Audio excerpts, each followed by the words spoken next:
अगर आपको आज का एपिसोड पसंद आए तो द ब्लैंक पेज ऑफिशियल को सब्सक्राइब ज़रूर करिएगा और बेल आइकन को प्रेस करना मत भूलिएगा।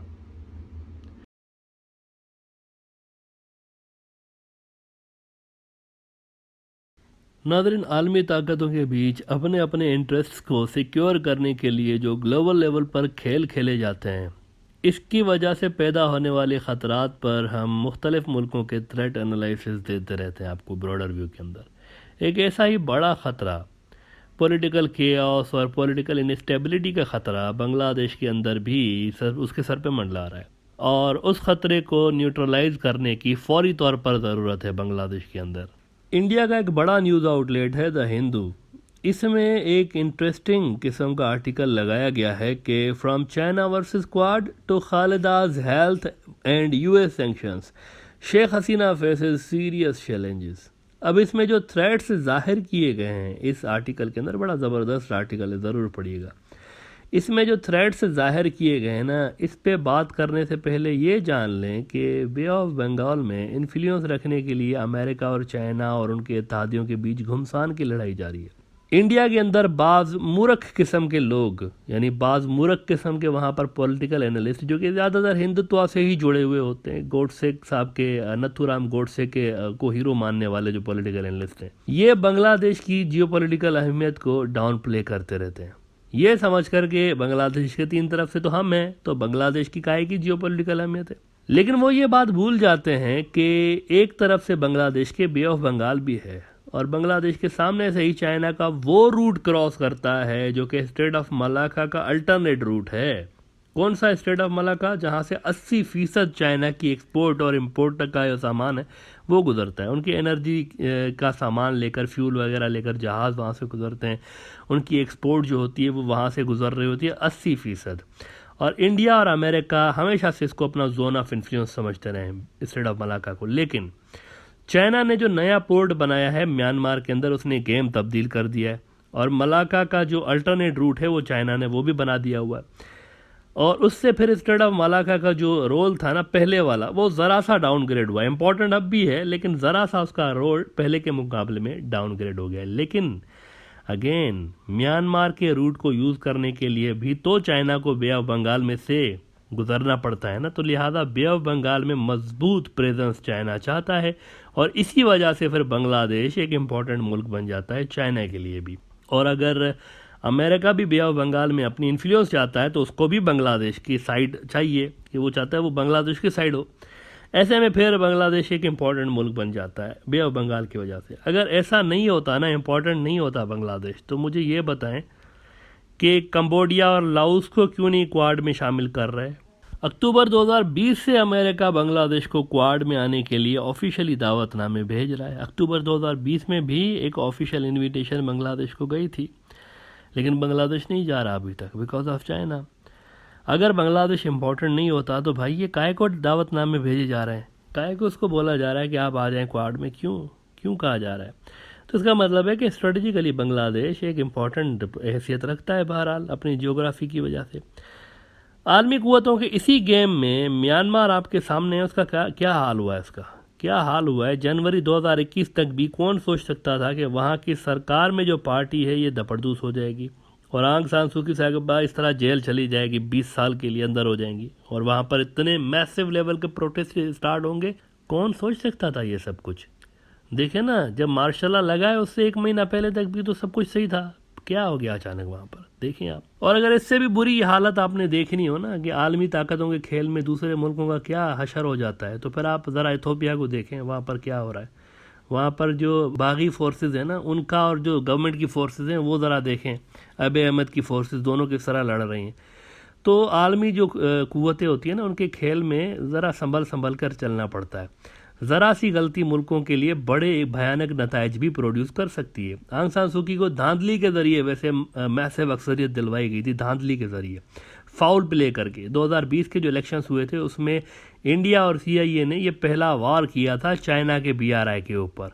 The aim was to pull out Burma from BRI। ये एम था कि उसको ज़रा अल्टरनेट ना मिले, ये जो स्ट्रेट ऑफ मलाका है इसका अल्टरनेट ना मिले, और इसी वजह से इसका बर्मा का वहाँ से निकलना ज़रूरी था, BRI था, तो इसी वजह से पहले इनको इतनी मैसिव अक्सरियत दिलवा के जितवाया गया और इन्हीं के ज़रिए ये काम होना था। लेकिन वो तो काम नहीं हुआ, चाइना तो वहाँ से धपड़दूस नहीं हुआ, वो खुद ही धपड़दूस हो गई हैं, वहाँ पर धड़न तख्ता हो गया और उस पर इंडिया और CIA ने जो इन्वेस्टमेंट की हुई थी वो सारी की सारी धपड़दूस हो गई, वो पार्टी ही धपड़दूस हो गई। लेकिन अब इशू ये है कि सिमिलर किस्म की सूरत हाल बांग्लादेश में भी डेवलप हो सकती है। अमेरिका हॉस्टाइल होता जा रहा है दिन ब दिन, आप देखें पाबंदियाँ, पेनल्टीज़ का सिलसिला पहले था ही नहीं, लेकिन अब शुरू हो चुका है, अब ज़बरदस्त, यानी ज़बान तो मुलाहिदा करें ना, उनकी ज़बान किस तरह की बोल रहे होते हैं। डेमोक्रेसी के मामले पे, ह्यूमन राइट्स के मामले पे ज़रा बांग्लादेश की आर्म ट्विस्टिंग का सिलसिला जारी है। ये सब इस बात का प्रूफ है कि बांग्लादेश को अपनी तरफ करने के लिए भरपूर अटैम्प्ट्स अमेरिका कर रहा है। और उधर से शेख हसीना भी देखें आप, दो चार रोज़ पहले उन्होंने जो एक स्टेटमेंट दिया है वो क्या दिया है, वो कह रही हैं कि अमेरिका हमें ह्यूमन राइट्स सिखा रहा है, हालांकि ये वो मुल्क हैं जो कि शेख मुजीब के कातलों को इतने साल से पनाह दिए रखा है, और ये हमें सिखा रहे हैं कि ह्यूमन राइट्स क्या होते हैं। तलखी नज़र आ रही है दोनों तरफ से, अमेरिका की तरफ से भी और इनकी तरफ से भी एक तलखी नज़र आ रही है रिलेशंस में। ऐसे में शेख हसीना की जो सरकार है ना, जो कि वैसे काफ़ी मजबूत गवर्नमेंट है, आंग सान सू की इनके मुकाबले में कुछ भी नहीं है, उनकी गवर्नमेंट इतनी मजबूत नहीं थी, यहाँ पर ये बड़ी मजबूत है, इसमें शक नहीं है। लेकिन बहरहाल अगर वो अमेरिका की बातों में नहीं आती तो CIA भी इनको तब्दील करने, अगर तब्दील नहीं कर सकते तो इनकी सरकार को कमज़ोर करने के अटैम्प्ट तो कर सकती है ना, to pressurise her to agree on US demands against China. India का एक बड़ा अखबार द हिंदू ऐसा ही एक पॉसिबल सिनेरियो कुछ यूं खींच रहा है कि rumors have been swirling in Dhaka's political circles about the grave condition of Miss Zia's health। ये एक पोटेंशियल फ्लैश पॉइंट है बांग्लादेश के अंदर पॉलिटिकल केओस को ट्रिगर करने के लिए, और इसको CIA यूज़ कर सकता है, एंटी चाइना फोर्सेस यूज़ कर सकती हैं। ये एक फ्लैश पॉइंट है, इसको फ्यूल कर सकते हैं वो, जिस तरह उन्होंने म्यांमार के अंदर फ़ौज मुखालिफ ग्रुप्स को फ्यूल किया था। और मज़ीद द हिंदू लिख रहा है कि further deterioration of her health is most likely to have a political and security implications that can impact the street level politics of the volatile country which has been rocked by riots repeatedly in the past। अब ये गहरी बात है, देखें इसमें तो कोई शक नहीं है ना कि पॉलिटिकली बांग्लादेश शुरू से लेकर आज से नहीं, इसकी हिस्ट्री रही है, 1947 से उठा के देख लें, पॉलिटिकली एक सेंसिटिव मुल्क रहा है।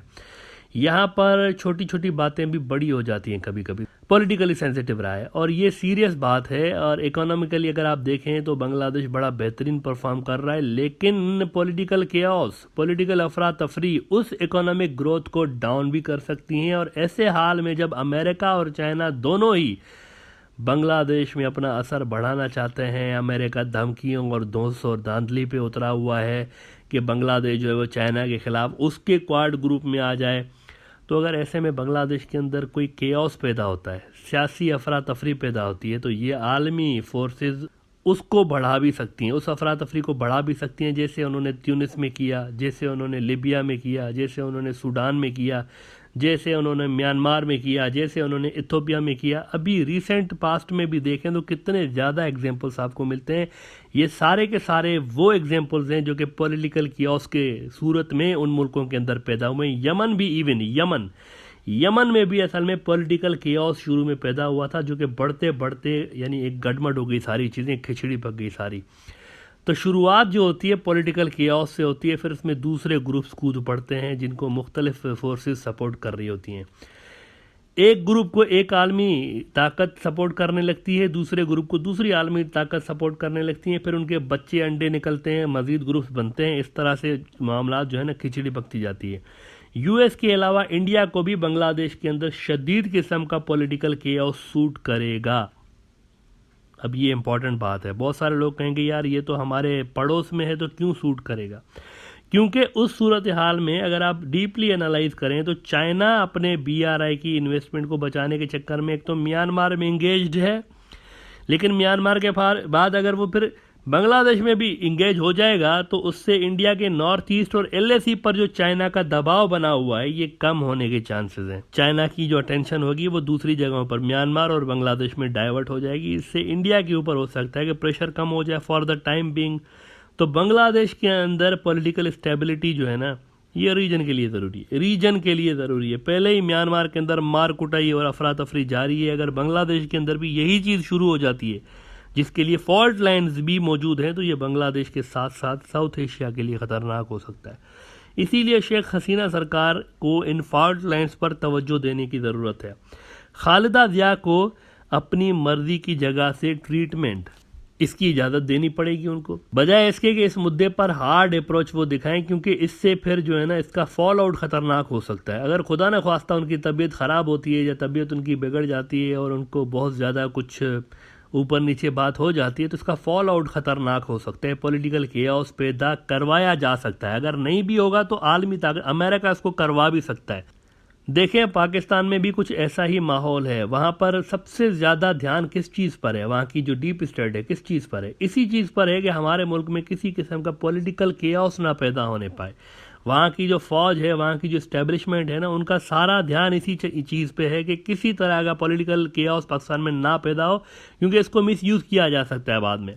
और एज वी सेड के पाकिस्तान में कुछ ऐसा ही माहौल है। वहाँ पर आप देखें कि डीप स्टेट जो है पाकिस्तान की, उन्होंने इमरान खान की मर्ज़ी के ख़िलाफ़ जाकर, इमरान खान कहते रहे मैं नवाज़ शरीफ को नहीं छोड़ूंगा, ये चोर है, वो कहते रहे वो करप्ट आदमी है, इसको सज़ा दिलाऊंगा, ये करूँगा वो करूँगा, लेकिन इसके बावजूद इमरान खान कहता रहा। लेकिन देखते ही देखते नवाज शरीफ जो है ना वो लंदन चला गया। देखते ही जेल से निकला है, जेल में था, मतलब खुद ही जेल से निकला है, क्या किस तरह निकला होगा, किसी ने निकलवाया है ना, कोई ऊपर से कोई जेक लगा होगा ना, कोई बहुत बड़ी लेवल का एक पर्ची लगी होगी ना। जेल से निकले हैं और लंदन चले गए। क्यों? क्योंकि they know that anti China forces could create a political chaos. इन चीज़ों को बुनियाद बनाकर इसी को फिर पाकिस्तान के अंदर हालात ख़राब करने के लिए यूज़ भी किया जा सकता है। बांग्लादेश के अंदर सिमिलर किस्म का थ्रेट है, अलबत्ता इसकी लेवल बड़ी है। इसकी लेवल बड़ी है क्योंकि बांग्लादेश के पड़ोस म्यांमार में पहले ही एक अफरा तफरी मची हुई है। अलबत्ता अभी तक इसको ये जो थ्रेट है ना पाकिस्तान और बांग्लादेश को सिमिलर किस्म का थ्रेट है, लेकिन इसको हल करने की जो अप्रोच है वो बांग्लादेश की मुख्तलिफ नज़र आ रही है, पाकिस्तान से मुख्तलिफ नज़र आ रही है। वो ज़्यादा शेख हसीना एक रिस्क टेकिंग अप्रोच ले रही हैं खालिदा ज़िया के मामले में, और पाकिस्तान जो है वो रिस्क नहीं उठा रहा है पॉलिटिकल कियास का। तो इसीलिए बांग्लादेश को यहाँ पर शायद अप्रोच चेंज करने की ज़रूरत है, क्योंकि अगर यहाँ पर गड़बड़ स्टार्ट हो गई, पॉलिटिकल कियास स्टार्ट हो गया, तो ये कहाँ जाके ख़त्म होगा इसके लिए कुछ कहा नहीं जा सकता।